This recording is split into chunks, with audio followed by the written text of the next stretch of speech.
If you had to pick one of these to live in your house, which would it be? The one with the bright red hourglass? Or the one that looks like a piece of lint with a chemical weapon inside? Most people get this wrong. We see a black widow in the garage and we panic. Glossy black body, that neon red mark on the belly. Every instinct says monster. So we call the exterminator. We move our boxes to the other side of the room. We treat the spider we can see as the one worth losing sleep over.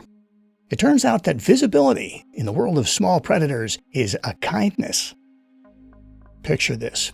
You reach into the back of the garage for a box of Christmas decorations. Your hand brushes a web. Not a normal web. This one is thick, structural. It tears like paper instead of breaking like thread. That stuff is a fence.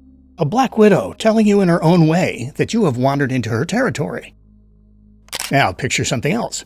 You are in your bedroom, reaching into the closet for a sweater you have not worn in 6 months. No sound, no red hourglass, just a faint pinch on your shoulder, the kind you would write off as a loose thread. You brush it away and move on with your day. That was a brown recluse, and by the end of this, the question of which spider deserves your fear is going to look very different. 2 of the most feared residents of the North American home. One announces herself, the other does not. And the one that hides, the one that is in a living world unseen, is the one that can change your life. Start with the one you already know. To understand the Black Widow, you have to understand where she lives. She is a creature of the in-between. Garages, sheds, crawl spaces, wood piles, the places where outdoor and indoor blur together. Only the females are dangerous to us. The males are a fraction of her size, with fangs too small to break human skin. When people picture a Black Widow, they are picturing the matriarch, and she can live for up to 3 years, anchored to the same dark corner. She is not really a hunter in the classical sense. She is a sentry, and she builds a fortress out of silk that is, gram for gram, stronger than steel, among the toughest material in the animal kingdom. The fortress is the first part of her honesty. Most spiders spin those neat geometric wheels you see in nature documentaries. The widow does not. Her web is a tangle, chaotic, 3-dimensional, and more like snarled fishing line than lace. The lower strands are sticky on purpose, anchored to the floor like trip lines. When a cricket stumbles in, the vibrations tell her exactly where dinner is, and she is on it in under a second. When your hand brushes against it, the web is so strong you can feel the resistance pull back. It is, in the most literal sense, a fence with a sign on it. Push past the fence and ignore the warning, and she shows you something else. Bright color in nature is a language. Red, in this language, means stop. It means I will cost you more than I am worth. She does not want to bite you. The chemical weapon in her fangs is metabolically expensive to produce, and using it on something she cannot eat is, from her point of view, a waste. The hourglass is the warning label, so neither of you has to find out what is inside the bottle. Her venom is neurotoxic. What it does to a nervous system is brutal in a very specific way. Normally, your nerves fire one signal at a time, in careful sequence. The venom pries open the floodgates and tells every nerve to fire at once. Every muscle pulls, every signal screams. If a Black Widow bites you, you will know within minutes. Cramping that wraps around your abdomen, hard enough that doctors used to mistake it for appendicitis. Sweating, pain that survivors routinely describe as the worst of their lives. However, it is almost never fatal. An effective antivenom has existed since the 1930s, and even without it, healthy adults almost always recover. The venom is designed to make you remember her, to make sure you never put your hand near that web again. The widow is an honest neighbor. She draws her line where you can see it. Then there is the other one. If the Black Widow is a neon sign, the brown recluse is a smudge on the drywall. No hourglass, no glossy finish, the color of a dead leaf or dust or the side of a cardboard box. It is small, about the size of a pencil eraser, legs spanning roughly the diameter of a quarter. People sweep right over them and never notice. Look closer though, and the brown recluse breaks one of the basic rules of being a spider. Almost every spider on the planet has 8 eyes. The recluse has 6, arranged in 3 pairs across its forehead. There is also a marking on its back that looks, depending on the light, like a violin. which is why people in the South sometimes call it a fiddleback. It does not build a hunting web. It travels quietly at night, looking for somewhere dark and undisturbed to wait out the day.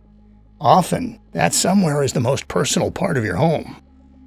Brown recluses do not tend to stay in the garage. They drift along the baseboards. They tuck themselves into laundry baskets in the back corners of closets that have not been opened since last Christmas. They do not watch you from a corner. They are folded inside the sweater you are about to pull on. They are inside the shoe you are about to step into. They can also go for months without food or water, meaning an empty guest room is, to them, a perfectly habitable apartment.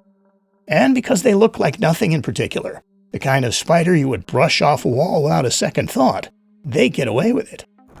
The brown recluse's venom is necrotic. It does not hijack your nerves. It goes after the tissue itself. It dissolves the membranes that hold your cells together. Most disturbing of all, the bite often does not hurt. There is no scream of pain to tell you what just happened. You wake up with a small red welt. You assume it was a mosquito. A few days later, the center turns purple, then black. Then the skin itself gives way, and you are looking at a wound that can take months to close, sometimes longer. Where a black widow leaves a memory of pain, a brown recluse can leave a permanent scar. If you are checking your shoes right now, fair. But before you call an exterminator, there is a story worth knowing. In a small town in Kansas, Lenexa, just outside Kansas City, an ordinary family lived in an ordinary 19th century farmhouse. Kids, pets, years of normal life. Then they started noticing beige spiders. When their daughter realized what they were, the family called in arachnologist Richard Venner to figure out what was going on. When the scientists started pulling back baseboards and shifting furniture, they did not find a few spiders. They found a population. Over 6 months of careful collection, the researchers pulled 2,055 brown recluses out of that single house. They estimated at least 400 of them were full-grown adults, large enough to deliver a serious bite. From under beds, from inside walls, from the laundry room. The family had been living, sleeping, and going about their lives in a house where they were outnumbered roughly 500 to 1. In all those years, with that many spiders sharing the rooms with them, no one in the family had ever been bitten. Not once. That story tells you who the brown recluse actually is. Not an aggressor. A creature that is, in the most literal sense, recluse by name and by temperament. It does not want to use its venom on you. It wants to be left alone. The only time it ever bites is when two worlds collide by accident, when its hiding place turns out to be the shirt you just put on. One spider warns you so you do not get hurt. The other hides so it does not get hurt. Here's where the picture flips. We fear the black widow because she looks the part. The red hourglass triggers something old in us, and we file her away as a killer. But that visibility is the gift. It is the chance she gives us to walk away. She is the guardian of the garage, and as long as you respect the boundaries she has marked out, she will not bother you.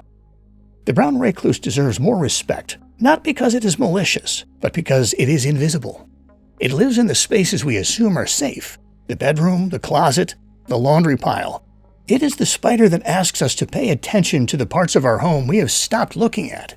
A black widow bite is loud and fast, a power surge that blows the fuses.